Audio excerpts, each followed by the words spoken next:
Okay, the first thing that you're going to do if the pump is running is you're going to flick the left timer red button to off. Now the pump goes off. So the next thing you're going to do is these two valves here, you're going to turn them. They're open. I'm closing them. So that's in the closed position. So they're now in line with the equipment. Then we're going over to the large valve, and we're going to turn the large valve, open that up, and let the water start flowing. What is that pointing at? What does it say? That is the clean out position. Okay? Did you wait till all the water pours out? Nope. No, you don't have to. Nope. Okay, then we're going to open this valve. Turning it counterclockwise. The air starting to come out.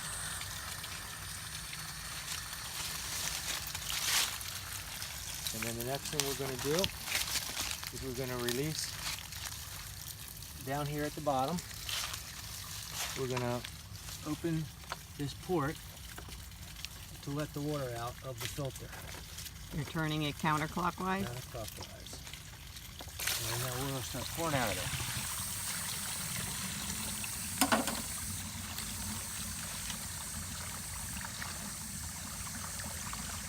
And the last thing we're going to do is we're going to take this band off, and this will be taking it off.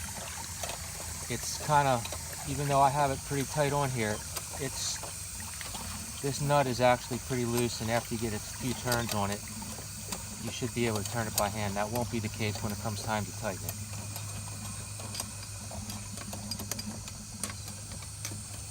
So now that's going to come off nice and easy.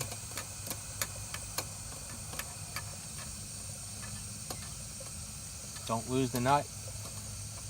Wear shoes, you don't care if they get wet? Yep, your shoes are going to get wet. And then take your mallet and just knock this band off of here. And then release the band all the way around. You can see it's got a bolt situation on the other side too. And just put it out over here out of the way for a few minutes. Now, this part here, you have your separation in your filter. Okay, so this takes a little bit of manipulation to get these two pieces to separate. And there you go. And now you can see how nasty that filter is. Filthy. And that's all because of the paper dust. So this gasket needs to be set back in here, not right this second, but before you close it up. And it fits on here nicely, very easily. Not all the way on right there. Yeah, I'm not worried about it right now. Okay, so now if you look over here, this is one large filter unit. This is one large filter unit, and we're going to remove it from this tube right here, which is going to take a little bit of manipulation. So just very gently try to lift it. It'll take a little work to do that. Because it's so full of junk. I don't know. There we go. All right, and you can see that it's filthy. So I take it over to the step.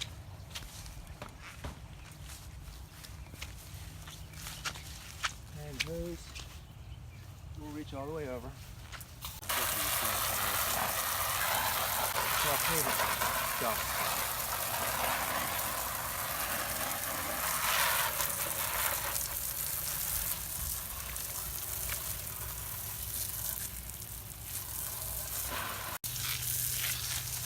Yeah. Okay. So I get inside these fins real good too. And then I go inside here and I clean all this. And I just clean the hell out of it so I get as much of this crap as I can out of here. And you'll be able to tell when it's clean, or as clean as it's going to get. And we'll be back in a minute when we're going to put it back in. Okay. All right. So it's fairly clean now. I mean, as clean as it gets, pretty much. It's got all the major stuff off of it. I'll sit it here for a second, and then I go into here, and this is all gunked up inside here too. Actually, this can be turned back. Hopefully this valve is not going to break on us because it feels like. But that's set back to its original position now. So Which is what? It's filtration. Filtration. Yep. So now I'll just go and clean all the crap out of here, which is plenty of it in here. And I'll just get the rest of this out. It'll flow into the.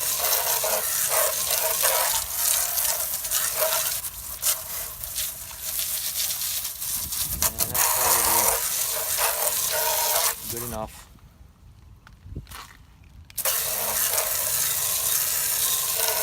All right.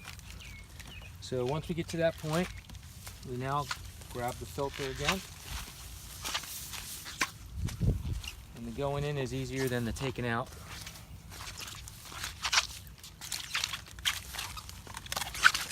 To line up that with the pipe.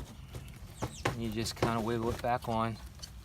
Oh, cut myself as You're usual. always cutting yourself. All right. Then take the top, and you have this gauge on the front here. And so just line the gauge up so that the valve is sticking straight back out at you. So it's just easy to manipulate the actual dial itself. And that's on as good as you need to have it on. So it doesn't have to be real snug right now. Then you take the belt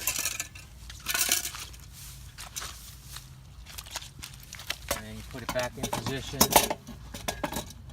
and it'll be pretty obvious how it goes on there. And again, this takes a little bit of positioning also. So this needs to go. All right, I put it on just the opposite way, but it doesn't matter what direction it goes on. What matters is that bolt lines up with that hole. Now, the magic of the mallet, which is now filthy. Once you have that lined up, use the mallet to force that screw through there as much as possible, because it'll make putting the bolt back on a heck of a lot easier.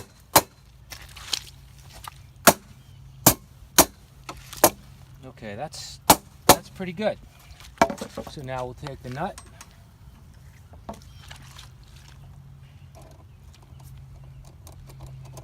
And you'll see you can nice and easily hand tighten it, which is about 100 turns less than if you don't use that mallet to put that belt on there tightly, or as tight as you can without turning this nut down.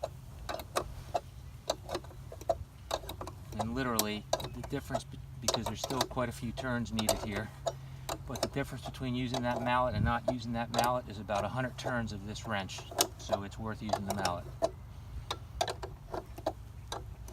And I get it so it's maybe a 1/4 inch separated in this gap right here.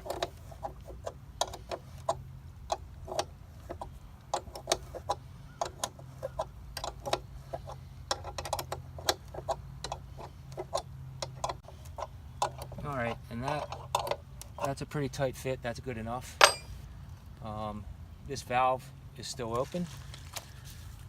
And now what we're going to do is the last step, which is make sure you put that cap back You in. didn't turn that valve at the top yet. No, I didn't. Yeah.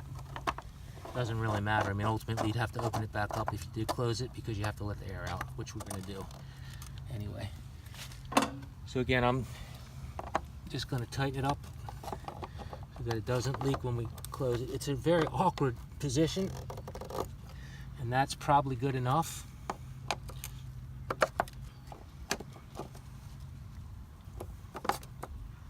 Yep, that's pretty tight. Okay, so we've got it all buttoned back up, and what we're going to do now is come back and we're going to turn this back on.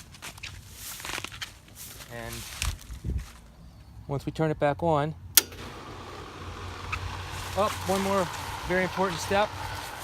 We need to open these valves back up. Oh.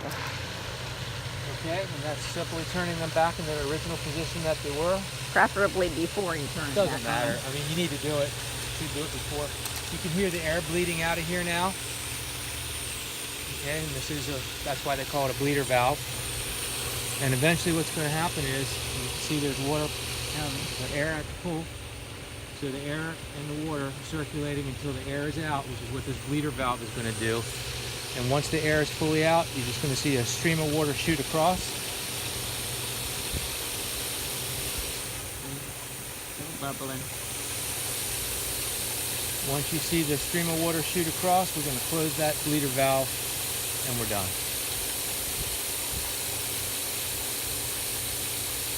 Here we go. Turn it clockwise. Close it. And now we're back up and running. And everything is good to go until the next time you need to clean this crap out of here.